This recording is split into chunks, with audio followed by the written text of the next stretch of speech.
샬롬. 2024년 8월 7일 더일 묵상입니다. 소유가 아닌 관계입니다 라는 제목으로 함께 나눌 말씀은요, 예레미야 48장 7절이에요. 네가 네 업적과 보물을 의뢰함으로 너도 정복을 당할 것이요 그모스는 그의 제사장들과 고관들과 함께 포로되어 갈 것이라. 아멘. 여러분, 신탁이란 영어로는 오라클이라고 하고요, 원래 무거운 짐이라는 뜻을 가지고 있어요. 쉽게 말해 여호와께 직접 받은 예언적 말씀이라는 뜻입니다. 그러니까요, 예레미야에 기록된 대부분의 하나님의 말씀은요, 예레미야를 통하여서 하나님께서 직접적으로 주시는 예언적 말씀이고, 그래서 신탁이라고도 하는 거죠.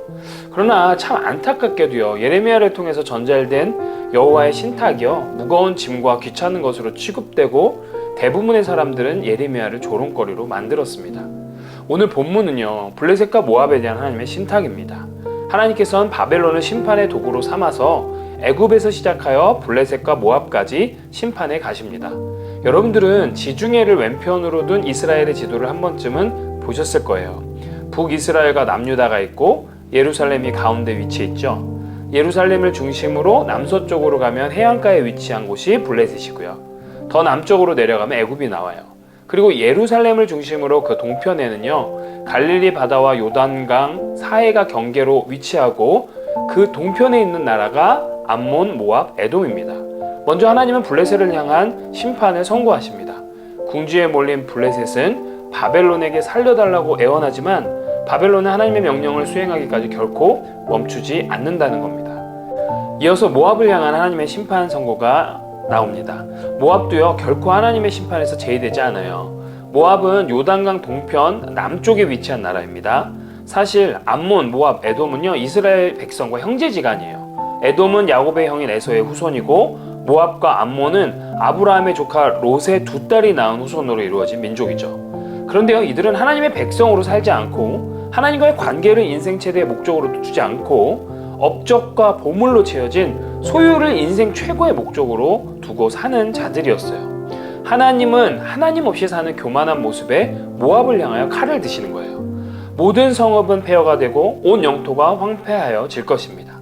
자랑하는, 하늘을 찌르는 교만의 소리는 사라지게 되고 수치와 황폐함 가운데 울부짖는 소리만이 가득하게 되는 거죠. 젊은 사람들은 도망자 신세가 됩니다.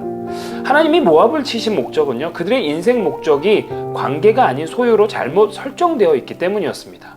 그러하기에 그들은 자신들의 업적과 성취, 보물을 의지하면서 그모스를 섬기며 살았어요. 그모스는 가나안 민족의 신으로 모압 사람들의 수호신이었죠. 그들은 하나님을 철저히 외면하고 하나님 대신 소유와 그모스에게 자신들의 인생을 걸었어요.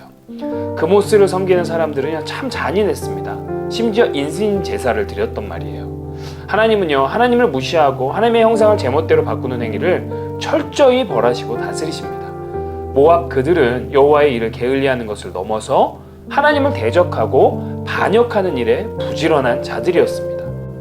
자기 이름, 자기 명성, 자기 부와 자기 자리를 높이고 확보하는 일에 혈안이 되었고요, 이를 보장해준다는 그모스를 받들었습니다.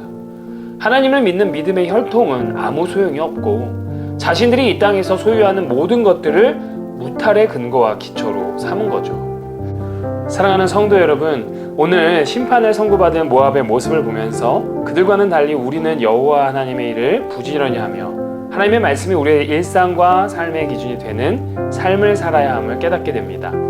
헛된 자랑과 헛된 욕망과 헛된 다툼과 헛된 무언가에 시간과 에너지를 소비하지 말고 하나님을 사랑하고 이웃을 사랑하는 하나님의 백성다운 진실된 삶을 살아내길 소망합니다. 아무쪼록 오늘 하루도 이 세상 속에서 소유가 아닌 하나님과의 관계가, 이웃과의 관계가 우리의 삶의 주제가 되기를 원해요.